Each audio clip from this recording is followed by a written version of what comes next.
কে যেন কালো মোবিল ফেলেছে বা কিছু রং ফেলেছে সেটা আমরা বুঝতে পারছি না। তো চারদিকে অনেকটা পুকুর, পুরো বড় পুকুরটা দেখুন, আমি ঘুরে, ঘুরে দেখাচ্ছি। চারদিকে বড় পুকুর। এই পুকুরের চারপাশে এটা আমার স্কুল।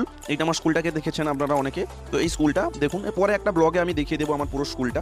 তো এই স্কুলেই আমি কাজ করি, আপনারা জানেন। তো দেখুন এই স্কুলেই স্কুলের যে পুকুরটা আছে, এই পুকুরে কি এমন ফেলেছে মানে ফেলা হয়েছে সেটা নিয়ে আমরা খুব চিন্তিত আছি। অনেক স্যাররা আছেন, এখানে দেবতাবু, লক্ষণবাবু, গোসাবু সব স্যাররা আছেন। তো স্যাররা আমরা বুঝতে পারছি না যে কীটা হলো, যে কোন পুকুরে কে বা কারা ফেললো এরকম কালো অংশ। আমরা দেখছি, ভালো করে দেখুন।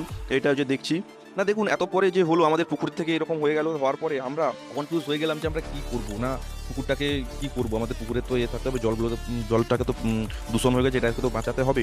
কি করা উচিত? তো আপনাদের দর্শক বন্ধুদের উদ্দেশ্যে বলছি, আপনারা জানান যে করা উচিত। তো এইটা নিয়ে কি হলো, এটা নিয়ে একটু আমাদের যিনি এইচএম আছেন উনি কিছু মিটিং করলেন যে এইটা এরকম থেকে এরকমভাবে করা হোক। যাই কিছু বিভিন্ন মিটিং করে একটু আলোচনা করলেন। আলোচনা করার পরে উনি কি করলেন, কিছু ডিসিশন নিলেন। তারপরে ডিসিশন নিয়ে উনি ভাবলেন এবং চিন্তা করলেন, ডিসিশন নেওয়া হলো। চারদিকে ডিসিশন নেওয়ার পরে উনি কি করলেন যে দেখুন আমাদের ডিসিশন নেওয়া হলো, তারপরে ডিসিশন নেওয়া হলো। দেখুন জল নোংরা হয়ে গেলে মাছ মরে যায়, গন্ধ হয়। তাই গ্রামের মানুষরা পুরনো নিয়ম নিয়ে চুন ছড়ায়। এই চুনের জলে থাকে কিন্তু পিএইচ, মানে চুন জলের পিএইচ হচ্ছে ঠিক করে, জীবাণু মারে আর জল পরিষ্কার।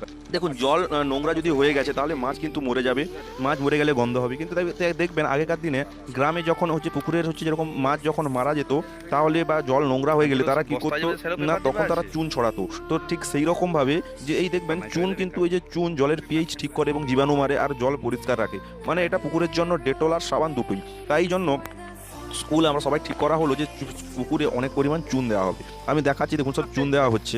দেখুন আধুনিক কেমিক্যাল